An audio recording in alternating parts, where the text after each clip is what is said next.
Hey, and welcome back to my channel. This is Riddle, and I've decided to start sharing stories from my life, specifically as we're getting closer to the month of October and everyone's favorite holiday, Halloween. Some true ghost stories. Now, I don't expect you to embrace my reality, as there's probably beliefs and things in your reality that I wouldn't embrace. But as my dear friend Gordon of Kingston, Jamaica says, reality is the only word in the human language which can always be used in quotations. So, that being said, I'm going to tell you the first of a long series of true ghost stories. Grab your wine, grab your bud, grab your popcorn, because this is a good one. So, about 2 years ago, almost to the day, give a week or so, I came home from traveling from a long trip to Peru, and my spouse informed me that we were moving from our home in Los Angeles to Northern California. Uh, my spouse is an engineer and landed a job with Apple. I was kind of tired of the LA scene. You know, if you're not a actor or working for the business or a porn star or just filthy rich and playing your life away, you have no business being in Los Angeles any more than some vacation time. So we packed up everything and we moved to the Bay Area. And, you know, we had a pretty nice sized house in Los Angeles with pets, with art. And when we came to the Bay Area, it was quite a shock for us because it had less than half of the scene and lifestyle, and it cost 30 to 50% more. So you really feel like you're paying a lot more for less, in my opinion. LA is a pretty magnificent town, even if it drives you crazy. So we wound up having to rent this tiny little granny shack in a town called Sunnyvale, which is actually where Buffy the Vampire Slayer is supposed to live if you watched any of the Buffy series. And we set up shop in this 900 square foot granny shack, literally three houses from the Caltrains, which we didn't notice when we were signing the lease.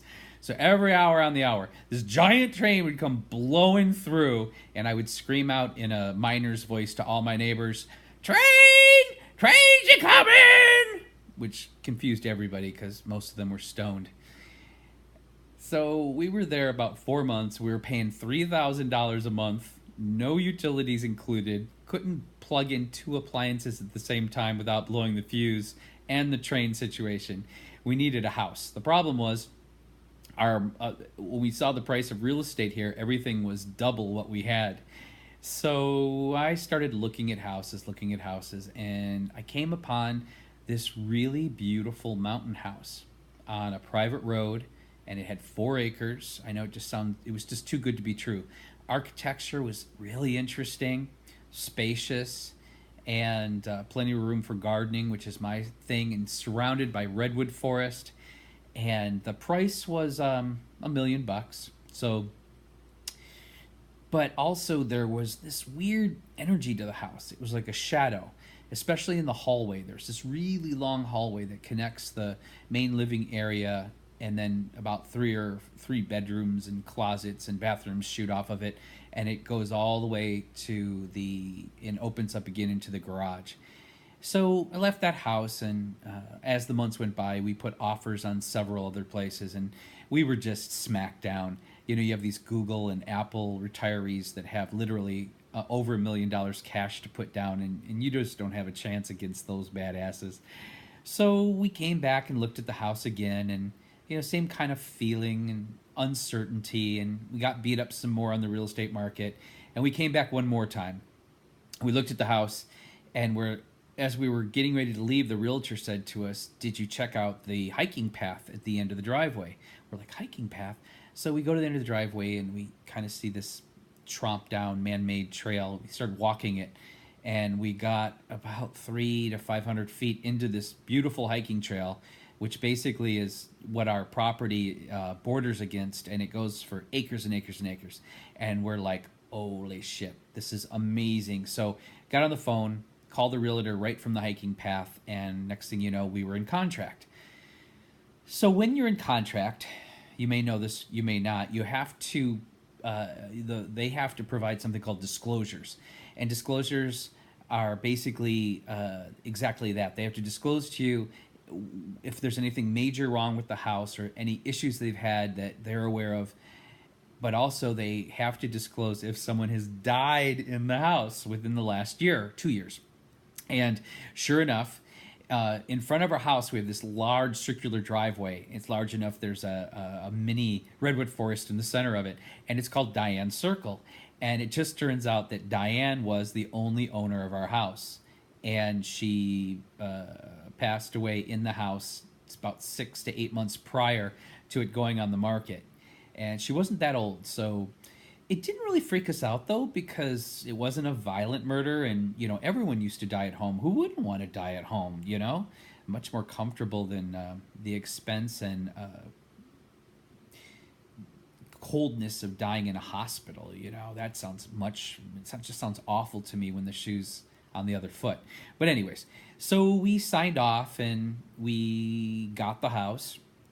And we got the price down substantially because it sat on the market for 4 months, which is nuts. That just doesn't happen in this real estate climate. It was almost like someone's handing us a gift. So I started moving in, and I was all alone. Spouse was working. I got this 10-foot box truck. I'm driving 45 minutes to an hour one way over the hill, and it's crazy. I don't know if you've ever been in 17 going to Santa Cruz, but it's nuts. It's mountain roads, you know, 2 lanes. And I got this 10-foot box truck, and I'm just trying to make as many loads as I can by myself, you know, to maximize the expense of the rental of the box truck. And I come up with the second load, and it's about mid-August. It's really hot, and it's so quiet up here you could drop a pin and hear it. And I'm drinking my water, and all of a sudden, I realize that the realtor and the recording office, they never got us keys to the house.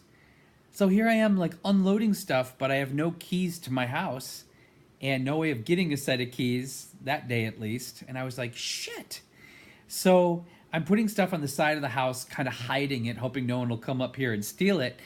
And all of a sudden, this voice whispers in my ear, there's a spare set of keys under the rock over there. I was like, spare set of keys under the rock over there? Huh.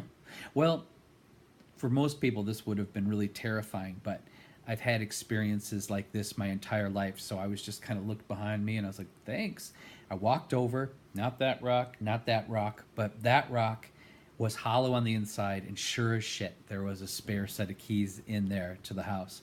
So I got in, and the next day, I'm sorry, I forgot a piece. So I'm standing there, and all of a sudden, after I connected with this entity, the spirit, it was like an old-time movie playing in my head in slow motion. This, like, movie, and she showed me where she died in the house. She showed me how she died, and just basically like a little background on her. And I was like, ooh, thanks, Diane. That's good to know. And so the next day, I called the realtor. Now, this wasn't a friend, you know, she's very businessy, a really great professional. If you ever need to buy a house in Santa Cruz or the Bay Area, Maria is awesome. So I call Maria up, and Maria says, I say to Maria, something really weird happened to me yesterday, and I want to tell you about it. She's like, yeah. Of course, she's worried it's like something legal, you know, that she's going to get sucked into in regards to the home. So that was funny. So I tell her the whole story, and she says back to me, I have something even stranger to tell you. I'm like, what? She said, well, because it was a trust sale and this isn't normal, there was the coroner's report in the original paperwork. And out of morbid curiosity, she read it. And she told me, as a matter of fact, every detail that I told her about Diane's death, how she died, where she died in the house, was 100% accurate. How would I know that? So then we move in, and I basically just had a long conversation with Diane, the ghost. And I said, okay, Diane, don't be messing with the cats. Don't be scaring my friends. Hang out, see how we decorate, see what I do with the garden. But you know how you have that talk with a friend who's going through like a really hard time? And you say to them, oh, you'll get through this, it doesn't. So I had a talk with her, a ghost talk, and I said, don't stick around here. This is nothing. You're done with this, Diane. Get over to the other side. All you can eat shrimp lobster buffet. All your friends are waiting for you. It's awesome. You're young forever. It's light. It's warm. And since the conversation, no one has ever felt any kind of presence here. And it's not that she was malevolent by any means, but you just have to be careful with these things. So that's my ghost story. I have more to post. If you have any comments, please put them below. If you have any questions about spirit or spirit activity in your home or spirit activity in your life, feel free to contact me, and I'd be happy to answer any of your questions. Take care. Take care of each other.